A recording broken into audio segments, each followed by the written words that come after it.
오늘 말씀 보시겠습니다. 오늘 은혜 받으실 기록된 하나님의 말씀은 스가랴서 3장 1절에서 10절까지 보겠습니다. 구약성서 1315페이지에 있습니다. 스가랴서 3장 1절에서 10절까지 보시겠습니다. 저하고 여러분이 한 절씩 교독하겠습니다. 대제사장 여호수아는 여호와의 천사 앞에 섰고 사탄은 그의 오른쪽에 서서 그를 대적하는 것을 여호와께서 내게 보이시니라. 여호와께서 사탄에게 이르시되 사탄아 여호와께서 너를 책망하노라. 예루살렘을 택한 여호와께서 너를 책망하노라. 이는 불에서 꺼낸 그슬린 나무가 아니냐 하실 때에 여호수아가 더러운 옷을 입고 천사 앞에 서 있는지라. 여호와께서 자기 앞에 선 자들에게 명령하사 그 더러운 옷을 벗기라 하시고 또 여호수아에게 이르시되 내가 내 죄악을 제거하여 버렸으니 내게 아름다운 옷을 입히시라 하시기로. 내가 말하되 정결한 관을 그의 머리에 씌우소서 하매 곧 정결한 관을 그 머리에 씌우며 옷을 입히고 여호와의 천사는 곁에 섰더라. 여호와의 천사가 여호수아에게 증언하여 이르되 만군의 여호와의 말씀에 내가 만일 내 도를 행하며 내 규례를 지키면 내가 내 집을 다스릴 것이요 내 뜰을 지킬 것이며 내가 또 너로 여기 섰는 자들 가운데에 왕래하게 하리라. 대제사장 여호수아야 너와 내 앞에 앉은 내 동료들은 내 말을 들을 것이라. 이들은 예표의 사람들이라. 내가 내 종 싹을 나게 하리라. 만군의 여호와가 말하노라. 내가 너 여호수아 앞에 세운 돌을 보라. 한 돌에 7눈이 있느니라. 내가 거기에 새길 것을 새기며 이 땅의 죄악을 하루에 제거하리라. 만군의 여호와가 말하노라. 그날에 너희가 각각 포도나무와 무화과 나무 아래로 서로 초대하리라 하셨느니라. 하나님 말씀입니다. 아멘. 네, 우리 스가랴서 3장 1절에서 10절까지 우리 전체 내용 함께 봤습니다. 우리 그 내용 가지고 그슬린 나무가 소망의 삶을 산다면, 그슬린 나무가 소망의 삶을 산다면이라는 제목으로 함께 나누겠습니다. 우리 스가랴서가 쓰여진 때는 그런 때죠. 이스라엘 백성들이 바벨론으로 포로를 끌려갔다가 고레스 칙령 때 하나님의 은혜를 입어서 다시 고향 땅으로 돌아오게 됩니다. 그들의 목적은 돌아가서 성전을 짓는 것이었죠. 성전을 다시 짓자. 그런 명령을 붙들고 그들이 고향으로 돌아옵니다. 그런데 쉽지 않았죠. 성전 재건을 하는 동안에 많은 방해가 들어오고 또 어려움이 옵니다. 그래서 그들도 중간에 놔버립니다. 더 이상 지을 수 없는 상황이 되어버렸기 때문이죠. 그러다가 한 15, 16년쯤 있다가 다시 성전을 재건하기 시작합니다. 꿈에 부풀어서 다시 성전을 재건했으나 성전을 재건할수록 회의가 듭니다. 이 성전을 재건하는 것이 우리 삶에 무슨 의미가 있지? 라는 생각이 드는 거죠. 여전히 우리는 식민지고 여전히 삶은 어렵고 지금도 우리 살기도 빠듯한데 이 성전 하나 짓는 거, 이 교회 하나 짓는 게 무슨 의미가 있을까라는 생각이 듭니다. 우리의 앞날에 진짜 봄이 오는 걸까? 이런 생각이 든다는 거죠. 하나님의 길을 걷는 사람들 중에서도 중간중간 우리 마음속에 이런 생각이 들어올 때가 있습니다. 분명히 우리 삶을 하나님께서 인도하시고 중간중간에 하나님의 사인도 또 보면서 걷는데 자꾸 일이 막히고 하는 일마다 안 되는 것 같고 주변 사람들은 하나님 믿는 사람이 왜 저래? 라고 하는 눈으로 나를 쳐다본다면 마음이 쉽지 않습니다. 내가 하는 일을 잘 보아하니까 이거 내가 봐도 참 보잘것없는 것 같다 라는 생각도 들고 내가 이거 하려고 태어난 게 맞나 라는 생각이 들 때 있습니다. 그때 마음이 참 어렵죠. 그런 때에 하나님께서 오늘 스가랴에게 말씀을 주시는 겁니다. 그리고 이스라엘 백성에게 보내셨죠. 그가 하나님의 말씀을 붙들고 기도하고 그러던 차에 환상들을 보는데 오늘은 그 네 번째 환상을 함께 나누겠습니다. 우리 1절 같이 한번 읽어보죠. 대제사장 여호수아는 오른쪽에 서서 그를 대적하는 것을 여호와께서 내게 보이시니라. 우리가 잘 아는 여호수아라는 이름이 나왔는데 이 여호수아는 우리가 잘 아는 그 여호수아는 아닙니다. 우리가 아는 여호수아는 모세 다음에 이스라엘 백성들을 가나안 땅으로 이끌었던 여호수아인데 여기 여호수아는 바벨론에 끌려갔던 여호사닥이라고 불리는 대제사장의 아들입니다. 그러니까 여호사닥의 그 다음을 이어서 대제사장이 된 사람이라고 보시면 되겠죠. 대제사장은 한 공동체의 리더인데 왕은 아니니까 영적인 리더라고 보시면 됩니다. 이 대제사장이 지금 있는 자리를 우리가 좀 보는 것이 의미가 있을 것 같습니다. 첫 번째 자리는 사단이 대적하는 자리에 있다라는 것을 볼 수 있습니다. 여기서 대적이라는 번역은 고소하다, 고발하다라는 뜻입니다. 그렇게 번역하기도 하고 또 오늘 개역 개정에서는 우리가 그것을 책에 보니까 대적한다라고 번역을 했습니다. 사단이 고소하는 자리라면 이 자리가 심상치 않은 자리인 거죠. 재판하는 자리다라는 것을 볼 수가 있습니다. 사단이 여호사닥의 아들인 여호수아를 재판하기 위해서 이 사람은 죄가 엄청나게 많습니다. 이렇게 고발하는 자리라는 거죠. 우리도 어느 땐가는 그 영적인 피고의 자리에 서는 때가 반드시 있습니다. 사단은 오늘도 우리의 일거수일투족을 하나씩 기록하고 있을 겁니다. 오늘 낮에 먹었던 그 안 좋은 생각, 오늘 낮에 했던 그 안 좋은 말들, 이런 것들 하나씩 다 우리 사단이 기록하고 있다는 거죠. 그런 걸 생각하면 마음이 심지 떨리기도 합니다. 야, 큰일 났다라는 생각이 들기도 하죠. 기록되어 있으면 우리가 말로 한 것은 나 그런 적 없어라고 할 수 있지만 문자로 보낸 것은 그런 적 없어 할 수 없잖아요. 그죠? 누군가가 우리의 말을 적어놓고 있습니다. 그래서 우리는 항상 사단과 대적하는 길, 사단이 고발하는 길을 걸어갈 수밖에 없습니다. 그러니까 살면서 늘 사탄과 부딪힐 수밖에 없다는 거죠. 그러니까 우리 인생길이 항상 어려울 수밖에 없는 겁니다. 우리를 걸려 넘어지게 만들려는 그 사탄이 늘 우리를 노리고 있기 때문이죠. 그런데 우리의 또 다른 위치가 하나 있습니다. 오늘 보니까 여호와의 천사 앞에 선 것을 볼 수 있습니다. 하나님께서는 우리의 약함을 아시죠. 그래서 우리가 항상 약해서 넘어질 줄 아시고 우리 뒤에 늘 천사를 붙여 놓으십니다. 우리 뒤에 늘 천사가 있구나라는 것을 알고 살아가는 저하고 여러분 되셨으면 좋겠습니다. 하나님은 우리를 늘 홀로 두시지 않으십니다. 사단과 대적하는 일이 얼마나 두려운 일이겠습니까? 우리가 사단을 어떻게 이기겠습니까? 말도 안 되죠. 맨날 100점 100패하는 것이 정상입니다. 우리가 인생을 살면서 야, 이거 진짜 뭔 일 나는 거 아니야? 위기가 눈앞에 막 다가오고 야, 이거 큰일 나는 거 아니야? 라는 생각이 들 때가 있습니다. 모두 다 그쪽으로 가면 안 된다고 하는데, 다 안 가는데 나만 그쪽으로 걸어가야 되는 그런 때가 있습니다. 그때는 마음이 굉장히 힘들죠. 그런 길을 걸어도 우리가 평안할 수 있음은 우리 뒤에 든든한 백이 있다라는 것을 알 때 우리가 그 길을 평안하게 걸을 수 있습니다. 그런 것을 알 때 우리가 세상 사람들이 걷는 길을 똑같이 걷지 않고 믿음의 길을 걸어갈 수 있습니다. 또 반대로 우리가 믿음으로 세상 사람들이 똑같이 걷는 길을 100번 걸어가면 하나님의 도우심을 잘 모릅니다. 반대로 내가 정말 힘든 거 알지만 남들은 이 길도 아무도 안 가지만 내가 믿음으로 결단하고 그 길을 한 발 떼놓고 두 발 떼놓고 갈 때 야, 이거 신기하네, 안 죽네라는 걸 느낍니다. 이게 응답이구나, 이게 믿음의 길을 갈 때 하나님이 나를 이렇게 도우시는구나 라고 알게 됩니다. 그래서 한 번 믿음의 길을 걸었던 사람은 두 번째는 걷기 쉽습니다. 여전히 두려움이 들지만 그 길을 걸어가면서 그 길 안에 있는 하나님의 은혜를 체험했다면 그 길을 다시 걸을 수 있는 용기가 생기기 때문이죠. 우리 2절과 3절 보시겠습니다. 여호와께서 사탄에게 이르시되 사탄아, 여호와께서 너를 책망하노라. 예루살렘을 택한 여호와께서 너를 책망하노라. 이는 불에서 꺼낸 그슬린 나무가 아니냐 하실 때에 여호수아가 더러운 옷을 입고 천사 앞에 서 있는지라. 우리는 이 재판정에서 놀라운 하나님의 판결을 볼 수 있습니다. 하나님께서 여호수아를 고발하는 사탄을 책망을 합니다. 판사가 검사를 책망한다는 거죠. 그러면 이 고소를 한 이 검사가 잘못된 고소를 한 건가? 여호수아가 진짜 죄가 없는데 거룩한데 잘못 고소했다면 책망을 받을 수 있는 거죠. 그런데 오늘 뭐라고 되어 있냐면 여호수아가 더러운 옷을 입고 서 있다라는 내용이 나옵니다. 여기는 영적인 재판장입니다. 그러니까 여호수아가 더러운 옷을 입고 있다는, 냄새나고 꾀죄죄한 옷을 입고 있다는 건 무슨 얘기입니까? 그만큼 죄로 찌들어져 있다는 겁니다. 그것도 그냥 적당히 찌들은 게 아니라 아주 진하게, 아주 심하게 죄를 많이 지었다는 거죠.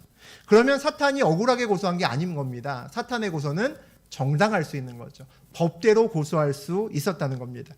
그런데 하나님은 사탄을 왜 책망하실까? 오늘 본문에 나오죠. 하나님께서 예루살렘을 택하셨기 때문에, 하나님께서 여호수아를 택하셨기 때문에, 하나님께서 우리를 택하셨기 때문입니다. 그것이 가장 기본이 되는 하나님의 뜻이고 그것 때문에 사탄이 오늘 책망을 받는 겁니다. 사탄 입장에서는 굉장히 기분 나쁘겠지만 그 안에 있는 우리는 하나님의 은혜라고밖에 이야기할 수 없습니다. 하나님께서 여호수아를 보고 말씀하십니다. 이는 불에서 꺼낸 그슬린 나무가 아니냐, 그렇게 말씀하신다는 거죠. 불에서 꺼낸 그슬린 나무, 아궁이에서 타다가 남은 그 나무란 이야기입니다. 아궁이에 던진 나무는 어떤 나무를 던집니까? 쓸모없는 나무를 던지죠. 멋진 장이나 멋진 다른 걸 만들었다가 야, 이거 이제 버려야겠다라는 생각이 들을 때 옛날에는 그것들을 다 부셔서 장작으로 씁니다. 불에서 꺼낸 나무는 좋은 나무라도 쓸 수가 없습니다. 불 먹은 나무로는 무엇인가를 만들 수가 없기 때문이죠. 아무것도 만들지 않습니다. 꺼낸 사람 입장에서는 괜히 꺼낸 거죠. 그럼 나무 입장에서는 어떨까요? 죽다가 살아난 겁니다. 그슬린 나무죠. 야, 이제 죽었구나. 아궁이에 들어갔으니까 난 죽었구나. 반쯤 탔는데 이제 죽었구나. 눈 감았는데 누가 나를 꺼냅니다. 그것이 우리에게 구원이라고 하는 것의 의미라는 겁니다. 우리가 쓸만해서 깨끗해서 구원받은 것이 아니라 불구덩이 속에서 어차피 태워질 인생길이었는데 하나님께서 다 타도록 내버려 두지 않으시고 은혜로 그슬린 나무를 꺼내 주셨다는 거죠. 다 타기 전에 꺼내 주신 겁니다. 그러니까 구원은 온전히 하나님의 은혜다라고 오늘 이야기를 하고 있습니다. 우리 4절과 5절 보겠습니다. 여호와께서 자기 앞에 선 자들에게 명령하사 그 더러운 옷을 벗기라 하시고 또 여호수아에게 이르시되 내가 내 죄악을 제거하여 버렸으니 내게 아름다운 옷을 입히라 하시기로 내가 말하되 정결한 관을 그의 머리에 씌우소서 하매 곧 정결한 관을 그 머리에 씌우며 옷을 입히고 여호와의 천사는 곁에 섰더라. 하나님께서 꾀지지한 옷, 진짜 냄새나고 더러운 옷을 입은 여호수아에게 그 옷을 벗기라고 천사들에게 이야기를 하십니다. 그리고 난 다음에 내가 내 죄악을 제거하여 버렸으니 내게 아름다운 옷을 입히리라. 그 더러운 옷을 깨끗하게 빨아서 입혀라 라고 하신 것이 아닙니다. 그리고 새로운 새 옷, 아름다운 새 옷을 새롭게 입히라고 말씀을 하십니다. 때국물이 줄줄 흐르는 냄새나는 노숙자의 옷을 열심히 세제로 드럼 세탁기에 넣어서 빨아도 흔적이 남습니다. 깨끗하게 돼서 물론 병균이나 이런 것들은 제거가 되지만 그 안에 있는 찌들은 여전히 남아 있습니다. 그 자국이 남으면 어떻게 될까요? 사단이 이것 보라고 너 옛날에 네 지은 죄 이거 보면 알 수 있지 않냐고 다시 고발의 이유가 됩니다. 다시 트집을 잡을 수 있죠. 그런데 그 옷을 완전히 버리고 새 옷으로 아름다운 옷으로 갈아입으면 흔적이 남지 않습니다. 흔적이 없으니 고소할 근거 자체가 사라졌다는 거죠. 하나님께서 우리의 죄를 이렇게 사하셨다는 겁니다. 이게 하나님의 구원이죠. 하나님의 죄의 문제를 구원하시는 방법은 이와 같습니다. 다른 여지를 남겨주지 않는 온전한 구원이라는 거죠. 이런 구원에 대한 이야기가 구약 성서에 있다는 것이 또 한번 놀랍게 느껴집니다. 우리 6절과 7절 보겠습니다. 여호와의 천사가 여호수아에게 증언하여 이르되 만군의 여호와의 말씀에 내가 만일 내 도를 행하며 내 규례를 지키면 내가 내 집을 다스릴 것이요 내 뜰을 지킬 것이며 내가 또 너로 여기 서 있는 자들 가운데 왕래하게 하리라.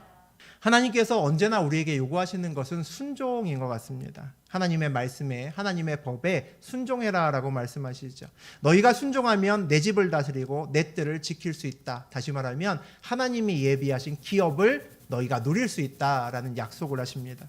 우리는 하나님의 법에 대한 이야기를 하면 스트레스를 받습니다. 야, 10계명도 지키기 어려운데 그 성경의 구석구석에 나와 있는 그 법들을 다 지키려면 그걸 언제 지키나? 우리가 그 법을 다 지킬 때보다 사실은 그 법을 어길 때가 더 많은데 이런 생각이 늘 듭니다.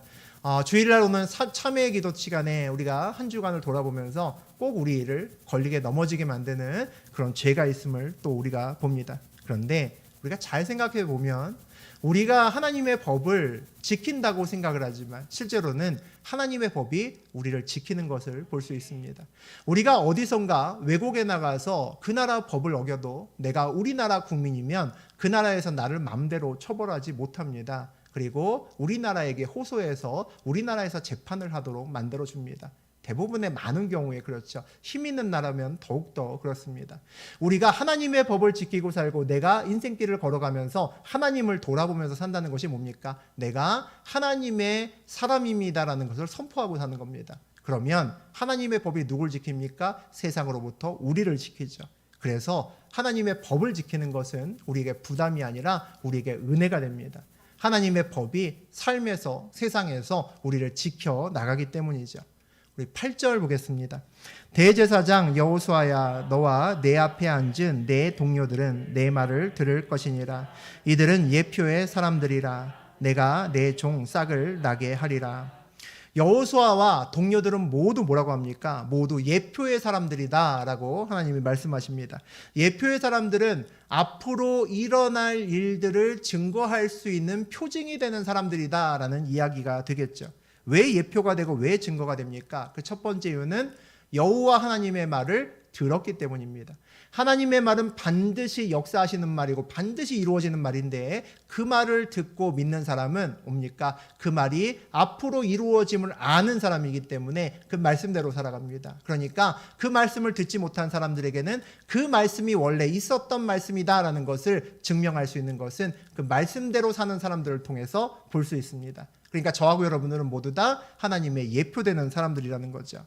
그래서 우리는 힘든 가운데에서 늘 말씀을 구합니다. 그리고 말씀이 임하면 우리가 열심히 기도하면서 애쓰는데 하나님의 말씀이 어느 날 나에게 꽂히면 우리는 그 즉시 평안함을 느낍니다. 우리에게 전해진 말씀은 반드시 약속의 말씀이기 때문입니다. 하나님 말씀은 다 이루어지는 거죠. 창세기에서 하나님이 이르시되 빛이 있으라 하니 빛이 있었고 라고 시작을 합니다. 무슨 얘기입니까? 빛이 있으라 하고 빛이 있었고 사이에 잠깐의 시간이 있는 거죠. 그 시간 동안에 빛이 이루어지는 것을 기다리는 시간이 있습니다. 그 시간에 우리가 온전히 믿음으로 반응하는 시간이 있다는 거죠.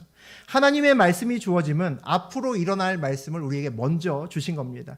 그 말씀에 믿음으로 우리가 반응하면서 그 말씀을 믿고 삶으로 살아낼 때 우리는 세상에 말씀을 모르는 자들에게 말씀이 살아있음을 증거하는 그런 예표자가 될 수 있습니다. 내가 내 종 싹을 나게 하리라 라고 되어 있죠. 싹은 생명입니다. 여호수아는 아궁이에서 그슬린 나무입니다. 생명이 없는 그슬린 나무에서 싹이 난다. 생명이 있다라고 말씀하십니다. 우리는 이 놀라운 약속의 예표, 징표가 되는 삶을 살아야 됩니다. 생명을 발할 수 없는 소망이 없는 그슬린 나무가 잠깐 아궁이에서 꺼내졌다고 영원한 생명을 살 수 있는 것이 아닙니다. 잠시 살았지만 또 죽겠죠. 그런데 하나님께서 그곳에 생명의 싹을 주시겠다고 합니다. 썩은 나무에서 생명을 덧입는다는 얘기는 발할 수 없는 가운데 소망이 생겼다는 거죠. 이 싹은 그리스도, 메시아를 지칭하는 말입니다. 우리는 그리스도의 예표되는 사람들이죠. 저하고 여러분은 하나님이 살아계시고 그리스도가 우리를 구원하셨다라는 것을 증거하면서 사는 사람들입니다. 하나님을 보지도 못하고 믿지도 못하는 사람들이 어떻게 하나님을 알고 어떻게 믿겠습니까? 저하고 여러분을 통해서 믿어야 된다는 거죠. 여러분과 저의 몸에 생명의 싹이 있음을 그들에게 보일 수 있어야 됩니다. 우리 안에 그리스도가 있다면, 내 안에 구원이 있다면 여러분과 제 안에도 우리가 영원히 그냥 썩어질 그냥 그슬린 나무임에도 불구하고 내 안에 예수님이 오심으로 그 싹을, 생명의 싹을 우리는 주변에게 보일 수 있습니다. 그 싹이 있으면 죽음의 권세도 우리를 어떻게 하지 못합니다. 그 싹의 힘이, 그만큼 생명의 힘은 거룩하고 강하기 때문이죠. 그 싹을 보면 세상 사람들이 이상하다라는 걸 느낍니다. 그 싹을 보면 뭔가 있네라고 느낍니다. 예수를 믿는 사람은 죽을 병이 걸려도, 엄청나게 큰 어려움이 와도, 큰 재정적인 어려움이 와도 그것에 굴복하지 않습니다. 하나님을 보고 믿음으로 걸을 수 있습니다. 그때 믿지 않는 사람들이 우리의 삶 속에서 생명의 싹을 봅니다. 아니, 저 사람은 저 상황에서 어떻게 웃을 수 있지? 의아합니다. 이해가 되지 않죠. 당연히 이해가 되지 않습니다. 하나님을 경험한 사람만 그것을 이해할 수 있습니다. 그 싹을 본 일반적인 사람들은 전부 다 똑같이 얘기합니다. 하나같이 다 이상하네. 어떻게 저럴 수가 있을까? 신기하다라고 얘기를 합니다. 앞에서는 야, 진짜 담대하시네요. 어떻게 그 상황에서 웃을 수 있으세요라고 하지만 대단하다라고 얘기합니다. 야, 저 사람 진짜 대단하다. 근데 우리는 압니다. 우리가 대단한 게 아니라는 걸. 하나님이 있는 사람은 그 상황이 되면 누구나 그렇게 할 수 있습니다. 내 안에 생명의 싹이 있음을 스스로 볼 수 있는 시간이기 때문이죠. 우리 9절과 10절 봅니다. 만군의 여호와가 말하노라. 내가 너 여호수아 앞에 세운 돌을 보라. 한 돌에 7눈이 있느니라. 내가 거기에 새길 것을 새기며 이 땅의 죄악을 하루에 제거하리라. 만군의 여호와가 말하노라. 그날에 너희가 각각 포도나무와 무화과나무 아래로 서로 초대하리라 하셨느니라. 여호수아의 앞에 돌이 있습니다. 7눈이 있답니다. 눈이 달렸다는 것은 하나님께서 감찰하시고 또 하나님께서 지키신다라는 이야기입니다. 하나님이 돌에 새긴다. 우리 하나님이 돌에 새긴다라는 것을 들으면 유명한 얘기가 생각납니다. 다 아시죠? 우리 앞에서 함께 나눴던 말씀 중에 십계명이 생각나실 겁니다. 하나님께서 모세가 돌판을 만들어 갖고 오라고 하고 거기에 직접 내가 계명을 새기리라고 말씀하십니다. 돌판에 새기신다는 것은 영원히 없어지지 않을 약속을 하나님께서 기록하신다라는 말입니다. 십계명과 똑같죠. 근데 뭐라고 기록하십니까? 이 땅의 죄악을 하루에 제거하리라. 이것이 없어지지 않는 하나님의 영원한 약속이다라고 오늘 스가랴를 통해서 이스라엘 백성들에게 알려주십니다. 그날에 너희가 각각 포도나무와 무화과나무 아래서 서로 초대하리라 하셨느니라. 그날은 메시아가 오는 날입니다. 그리스도가 오는 날이죠. 은혜의 시간으로 바뀌었습니다. 그날에 포도나무와 무화과나무는 풍성함을 얘기합니다. 그 풍성함 속에서 서로 초대하며 서로 기뻐하라는 겁니다. 하나님의 백성이 된 우리는 구원의 약속을 받았습니다. 그럼 뭐 해야 됩니까? 전도해야 되죠. 삶을 나눠야 됩니다. 우리의 생명의 싹을 남에게도 나누어 줘야 된다는 거죠. 세상에 우리가 이렇게 힘들게 살 것이 아니라 하나님의 약속을 믿고 그 은혜대로 살아가면 우리가 어떠한 일이 있어도 그 안에서 믿음으로 살 수 있고 웃을 수 있다는 것을 세상 사람들에게 전하고 살아야 되는 겁니다. 그것이 무화과나무 아래에서 포도나무 아래에서 서로 초대하라라고 하는 것의 의미라는 거죠. 우리가 잊지 말아야 되는 것은 오늘 말씀이 전해진 이때가 절망과 좌절의 때라는 겁니다. 여전히 나라는 잃었고 여전히 식민지에 있었던 때라는 거죠. 그럼에도 불구하고 성전을 하나님께서 지을 수 있는, 다시 재건할 수 있는 은혜를 주셨죠.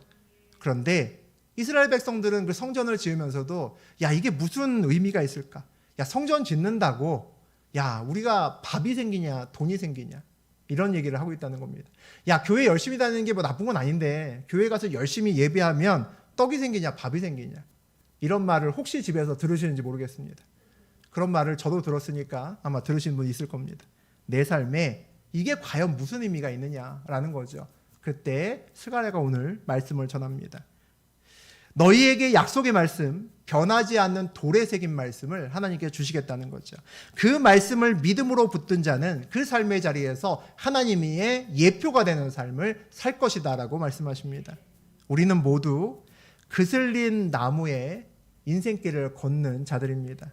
여러분과 저는 모두 그런 삶을 걷는 자들이라는 거죠.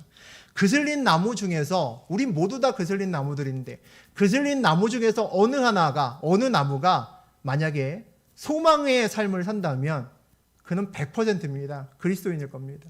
그슬린 나무 안에는 소망이 없습니다. 어차피 썩어질 인생이고 어차피 죽을 인생인데 내가 아무리 많은 것을 누린다고 해도 때가 되면 죽습니다. 그 인생길에서 무슨 영원한 소망을 얻을 수 있겠습니까? 그런데 그 그슬린 나무 중에 어느 누구는 소망을 가지고 생명을 가지고 산다는 거죠. 그가 소망을 가질 수 있다는 것은 그 안에 생명의 싹이 있기 때문입니다. 하나님께서 생명을 그 안에 심으셨기 때문이죠. 그리스도가 그 안에 살아계시기 때문입니다. 영원한 생명을 가진 사람만 끝까지 소망의 삶을 누리며 살 수 있습니다. 그 사람만이 죽음 앞에서도 담대할 수 있기 때문입니다. 죽음 앞에 어느 누가 담대할 수 있겠습니까? 큰 병이 내 앞에 왔는데 누가 담대할 수 있겠습니까? 이 생명 끝나면 끝이다라고 생각하는 어느 누구도 그 앞에서 담대할 수 없습니다.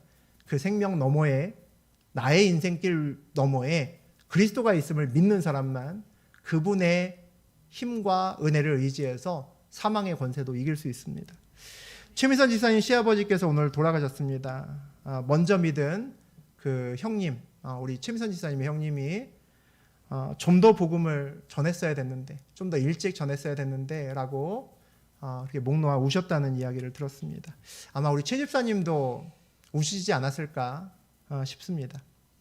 천국의 소망을 두고 구원의 확신이 있는 우리가 우리 주변에서 그가 비록 악인일지라도, 내가 싫어하는 사람일지라도, 나를 괴롭혔던 사람일지라도 그가 예수를 모르고 죽었다는 이야기를 들으면 가슴이 아플 수밖에 없습니다. 그 무엇으로도 그걸 대신할 수 없기 때문입니다. 이 자리에 있는 사람들은 모두 구원받은 사람일 겁니다. 구원의 확신이 있고 하나님을 만난 사람들이죠. 우리가 하나님의 예표가 되고 또 구원의 예표가 되셔야 됩니다. 야, 뭐 구원받은 사람이 저래 라는 그런 인생을 사시면 안 된다는 거죠. 우리가 어떻게 사느냐에 따라서 우리가 예표가 되느냐 되지 않고 사단의 예표가 되느냐가 결정됩니다. 하나님을 믿는 사람이 바르게 살고 그의 삶에서 생명의 싹을 보여주어야 믿지 않는 사람이 오게 되어 있습니다. 여러분이 생명의 싹을 온전히 보여서 먼저 여러분 가족이 구원되고 여러분의 친족이 구원되고 그리고 여러분의 사랑하는 이웃들이 구원되는 놀라운 역사가 저와 여러분의 삶에서 일어났으면 좋겠습니다. 그렇게 우리가 그슬린 나무이지만 소망의 삶을 살며 생명의 싹을 세상에 증거하고 사는 우리가 될 수 있도록 기도하는 시간 되셨으면 좋겠습니다.